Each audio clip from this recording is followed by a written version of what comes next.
అమరావతి ప్రజల రాజధాని. మా ప్రజల రాజధాని అమరావతి అభివృద్ధికి మద్దతు అందించిన గౌరవ ప్రధానమంత్రి శ్రీ నరేంద్ర మోడీ గారికి హృదయపూర్వక కృతజ్ఞతలు. ఆచి చికెన్ మసాలా. ఆంధ్రప్రదేశ్ శాశ్వత రాజధానిగా అమరావతికి చట్టబద్ధత హోదా కల్పించే ప్రక్రియ ప్రారంభించినందుకు ఆయనకు ప్రత్యేక ధన్యవాదాలు. వివిధ ఆర్థిక సంస్థల ద్వారా స్వయం సమృద్ధి నమూనాలో నిధులను సమీకరించి పనులను వేగవంతంగా ముందుకు తీసుకెళ్తున్నాం. 57,868 కోట్ల విలువైన 97 పనులకు పరిపాలన అనుమతులు జారీ చేశాం.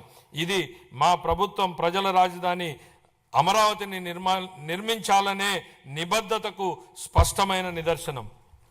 2026-27 ఆర్థిక సంవత్సరానికి మున్సిపల్ పరిపాలన మరియు పట్టణాభివృద్ధి శాఖకు 14,539 కోట్లను కేటాయించాలని నేను ప్రతిపాదిస్తున్నాను.